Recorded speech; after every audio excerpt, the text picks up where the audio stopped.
Okay, so what we're doing now is we're going to take the covers off the bike so we can get access to that front shock a little bit easier. You got a T25, and essentially you can just loosen up this top one right here, and you should be able to bend it back a little bit, and you can access the other ones. It just pops right out, and just unscrew it.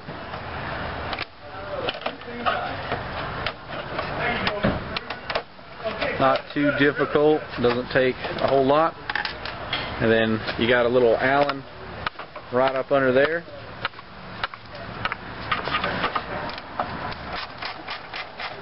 And once you loosen this off, you can just pop the covers just right off, just like we did this side. And we can take this top piece off right here, which will give us access to the top bolt, which is, hopefully you'll be able to see it, it is right there. So that's what we got to get access to, and we got to be able to fit our hands and tools in there, so that's why we're loosening this stuff up. It's just plastic, not too complicated.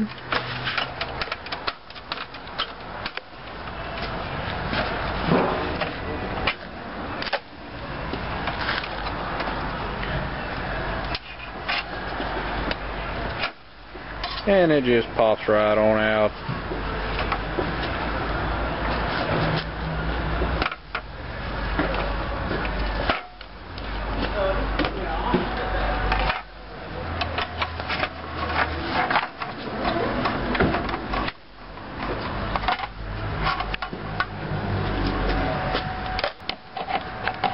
Also, on the, I'm guessing the 06 and 07 model, because they're pretty similar, you're going to have to take the fuel ring off the top in order to get this cover off.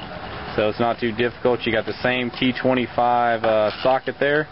Just loosen them all up, and it should just pop right out. Just like so.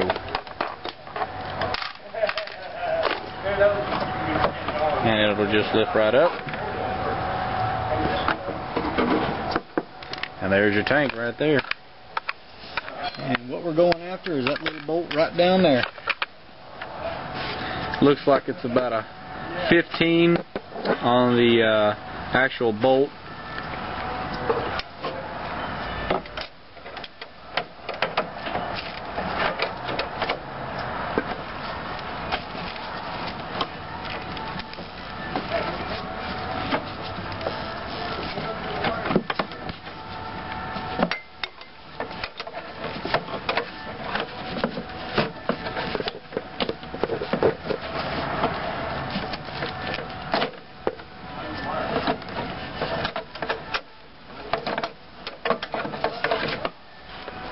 Still got that 15mm socket and 3/8.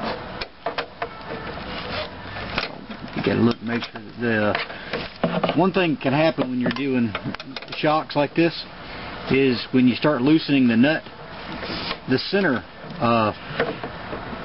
bolt right here, or the center part of the shock, can actually turn and just keep spinning around, and you're actually not loosening it. So when you do this, you need to watch this and make sure that this centerpiece does not turn. If it does, then you need to get the appropriate tool in there to stop it.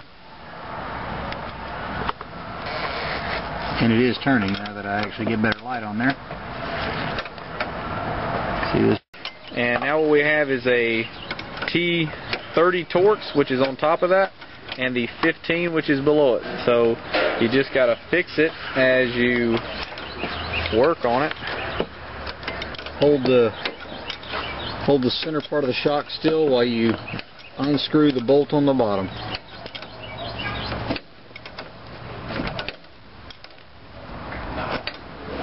Not exactly rocket science.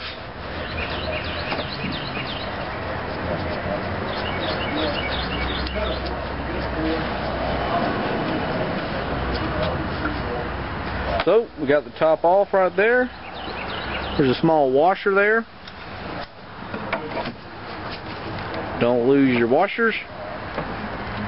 And then you got the same T50 bolt holding the bottom on there. So it's pretty good. Now, I want you to add what we did, because normally you sit on the front tire.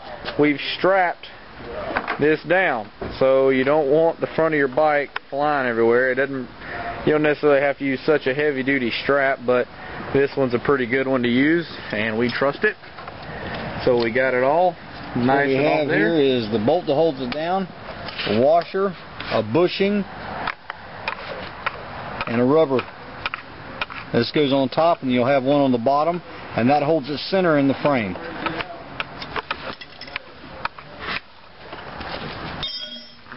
There's your T50 right there.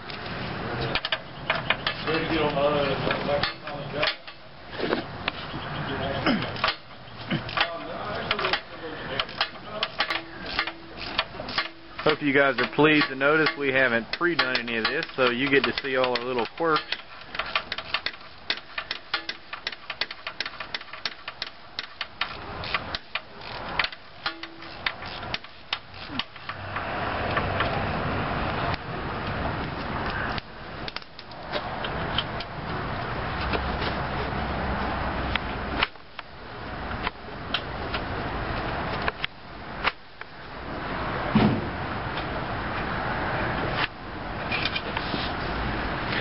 So we got it out.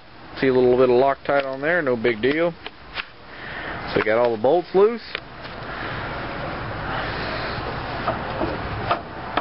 And you can tell the shock's loose. Okay, what we did in order to get this down, since the brake line right here, this brake line is a little bit too tight, we just went ahead and loosened this bracket, which is right up in here. There's a bolt that runs through the middle of that. We just loosened that up, and it gave us just enough room to allow this nice fancy BMW suspension to drop down enough. And then we took a pry bar, and we took our pry bar in, and we put it up under. We laid it. Wait. Hold on. Put this on before you do that. We laid it on top of that bolt right there, pried it up in order to get that out.